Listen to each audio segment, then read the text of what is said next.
ఇవాళ డ్రిప్ లేని అనంతపూర్ని మనం ఊహించుకోలేం. డ్రిప్ 95-96 మధ్యలో చంద్రబాబు నాయుడు గారు ఫస్ట్ ప్రవేశపెట్టినప్పుడు దాని మీద ఆ రోజు ఉన్నటువంటి ప్రతిపక్ష నాయకులు అనేక ఎగతాళి చేశారు. ఆ రోజు కాస్ట్లీ, చాలా 18 రూపాయల మీటర్, 20 రూపాయల మీటర్ పడేటువంటి రోజుల్లో ఇది రైతులు పెట్టుకునేదైనా, షావుకారులు పెట్టేదా, ఇంకోటి అని రకరకాలుగా అసెంబ్లీలో ఎగతాళి చేశారు. ఇవాళ డ్రిప్ లేని అనంతపూర్ని ఊహించుకోగలమా మనం? మరి ఆ రోజు ఆ నాయకుడు చూపించినటువంటి ఆ చొరవ వల్లే కదా ఈ రోజు ఇది వచ్చింది. ఇచ్చిన తర్వాత కూడా దాని మీద చాలా ఎగతాళిగా మాట్లాడినటువంటి సంఘటనలు ఉన్నాయి. ఎందుకు నాకు డీటెయిల్డ్ గా తెలుసంటే, ఫస్ట్ టైం డ్రిప్ ఇంట్రడ్యూస్ చేయాలి అని చెప్పి ప్రభుత్వం నిర్ణయం తీసుకున్న రోజున ఒక అధికారుల బృందంతో పాటు నన్ను కూడా ఇజ్రాయెల్ పంపించారు. ప్రభాకర్ రెడ్డి గారు, ఏకే గోయల్ గారు, నంజిరెడ్డి గారు, నేను నలుగురం వెళ్ళాం. ప్రభాకర్ రెడ్డి గారు తర్వాత రాజశేఖర రెడ్డి గారు ప్రైవేట్ సెక్రటరీకి వెళ్ళాడు. మేము నలుగురం వెళ్ళి ఫస్ట్ టైం, ఇంకా అప్పుడు డ్రిప్ ఇజ్రాయెల్ లో చూసినప్పుడు కొన్ని డ్రిప్ కంపెనీలకైతే వాళ్ళు లోపలికి కూడా మమ్మల్ని పర్మిట్ చేయాల.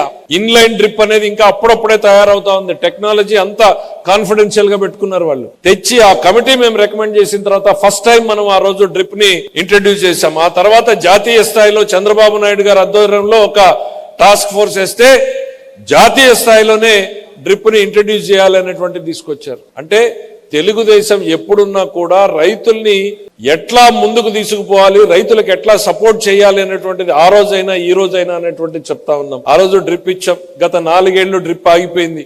మళ్ళీ డ్రిప్ ను ప్రారంభించాం. ఎస్, ఇంకా సమస్యలు ఉన్నాయి, కానీ చూస్తూ కూర్చోకుండా పరుగులు పెట్టాలి అనేటువంటి దిశగా ముందుకు తీసుకెళ్తా ఉన్నాం. ఒక్క డ్రిప్ లోనే అనంతపూర్ లో మనం చూసాం, ఒకే ఒక్క రోజు 25 వెహికల్స్ ని లాంచ్ చేశాం, రైతులకు పంపిణీ చేయడం జరిగింది. మళ్ళీ ఇంకొక ఇన్నోవేటివ్ ప్రోగ్రామ్ ని స్టార్ట్ చేశాం, CLDA అని, community lift and drip irrigation అని. 50,000 ఎకరాలకు నీళ్లు అందించేటువంటి కార్యక్రమం. అంటే డ్రిప్ ఇరిగేషన్ ద్వారా రైతులు శ్రమ పడకుండా వాళ్ళ పొలాలకు నీళ్లు అందించేటువంటి కార్యక్రమాన్ని ఉరవకొండలో చంద్రబాబు నాయుడు గారు గత ప్రభుత్వ హయాంలో లాంచ్ చేస్తే 5 ఏళ్లలో దాని మీద అడుగు కూడా ముందుకు వేయలేదు. పక్కనే ఈ కమ్యూనిటీ హాల్ దాటితేనే మన కూడేరులోనే దాదాపు 12,000 ఎకరాలకి 50% వర్క్ చేసి ఆగిపోయింది. అక్కడ తెస్తే అక్కడ మోడల్ చేయాలనుకుంటున్నాం.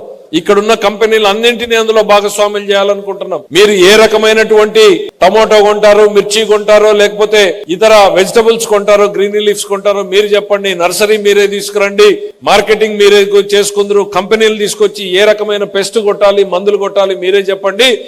నీళ్లు ప్రభుత్వం ఇస్తుంది. రైతు శ్రమను తగ్గించి ఒక అద్భుతమైనటువంటి మోడల్ ని సృష్టిస్తే దాన్ని ఆపేశారు. దానికి ముఖ్యమంత్రి గారు మళ్ళీ మీరు ఆ కార్యక్రమాన్ని మొదలు పెట్టండి అని చెప్పి నిన్ననే ఆదేశాలు ఇవ్వడం జరిగింది. సో అడుగడుగునా కూడా ఒక రైతు భారాన్ని తగ్గించి, రైతు ఆదాయాన్ని పెంచి, వారి ఆర్థిక పరిస్థితిని ముందుకు తీసుకుపోయేలా చేయడమే ఈరోజు ప్రభుత్వం యొక్క ముఖ్య ఉద్దేశం అనేటువంటిది ఈ సందర్భంగా గుర్తు చేస్తా ఉన్నాం.